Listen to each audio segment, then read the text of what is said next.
ખબર છે મને બાપુ.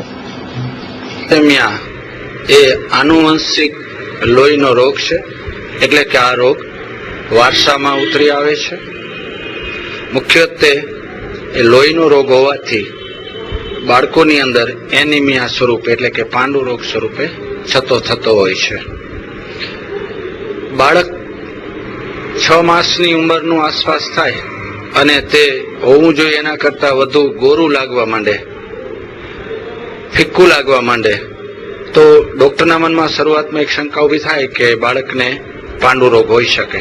જ્યારે એનું લોહીના પરીક્ષણો કરવામાં આવે લેબોરેટરીમાં, તેનાથી જાણવા મળે કે બાળકને થેલેસેમિયાનો રોગ છે. આ રોગ થયા પછી એને મટાડી શકાતો નથી, એવી કોઈ દવાઓ શોધાઈ નથી. હા, તેને અટકાવી જરૂર શકાય છે. અને સમાજની અંદર સૌ પ્રથમ કોઈ પણ ડોક્ટરનો અને સમાજના કાર્યકરોનો એ આશય હોવો જોઈએ કે હવે પછી આજે જ્યારે થેલેસેમિયા દિવસ ઉજવવામાં આવી રહ્યો છે ત્યારે હવે પછી આજના દિવસનો સંકલ્પ એ હોવો જોઈએ કે હવે પછી કોઈ પણ બાળક થેલેસેમિયા વાળું જન્મે નહીં. એ કઈ રીતે? જરા લંબાણથી કહીએ તો થેલેસેમિયા 2 પ્રકારના હોય, થેલેસેમિયા મેજર અને થેલેસેમિયા માઇનર. મેજર એટલે મોટું, માઇનર એટલે નાનું.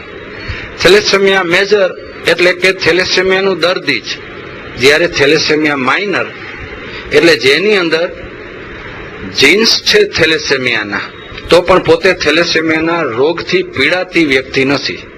આવી થેલેસેમિયા માઇનર વાળી વ્યક્તિ કે જેને રોગ નથી પણ થેલેસેમિયાના વાહક જરૂર છે, એવી વ્યક્તિ સાથે આવા જ પ્રકારની બીજી વ્યક્તિ લગ્ન કરે, એટલે કે આવા કોઈ પુરુષ સાથે એવી જ રીતે થેલેસેમિયા માઇનર વાળા કોઈ બહેન લગ્ન કરે, તો બંનેનું થેલેસેમિયા માઇનર ભેગા થઈ અને થેલેસેમિયા મેજર વાળા બાળક જન્મવાની શક્યતા ઊભી થાય. તો આપણે આ દિવસે એટલો સંકલ્પ કરવાનો હોય કે થેલેસેમિયા માઇનર વાળી વ્યક્તિના લગ્ન થેલેસેમિયા માઇનર વાળી ઓપોઝિટ વ્યક્તિ એટલે કે એના જીવનના સાથીદાર તરીકે પસંદ થવી જોઈએ નહીં. ડોક્ટર સતીશ પટેલ, હું એક એવો મેસેજ સમાજને આપી શકું કે લગ્ન આપણા સંતાનોના કરતા પહેલા આપણે એની જન્મ કુંડળી મેળવીએ છીએ, ગ્રહ દશા જોઈએ છીએ, ઘણી બધી વિધિઓ કરી અને વિશ્વાસ બેસે ત્યાર પછી જ એને લગ્ન બંધનમાં આપણે બાંધીએ છીએ. તો એનાથી પણ સરળ વસ્તુ આપણે એક બીજી વિધિને પણ ઉમેરીએ કે લગ્નની જન્મ કુંડળી મળે કે ન મળે, પણ બંનેમાંથી બંનેને થેલેસેમિયા તો નથી ને, એની ખરાઈ થાય ત્યાર પછી જ એના લગ્ન થાય.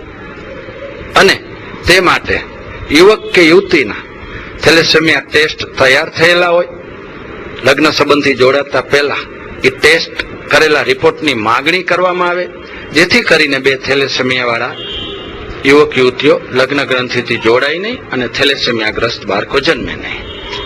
હવે આ રોગનો અભિશાપ એવો હોય છે કે થેલેસેમિયાગ્રસ્ત બાળકને દર 20 દિવસે આશરે, કોઈને મહિને પણ લોહી ચડાવવું પડે છે. લોહી ચડાવવાનો મતલબ એટલો કે એને 20 થી 25 દિવસની ઉછીની જિંદગી આપી, ફરી 20-25 દિવસે એના શરીરમાંથી આપેલું લોહી ઉડી જાય, ફરી લોહી ચડાવવાનું. એ રીતે લોહી એક પછી એક ચડાવીને એની જિંદગીની ગાડીને થોડી આગળ ધકેલી શકાય, તો પણ થેલેસેમિયાગ્રસ્ત બાળકોની જિંદગી 2 દશકાથી આગળ હોતી નથી, એમ કહેવામાં અતિશયોક્તિ ન કહેવાય.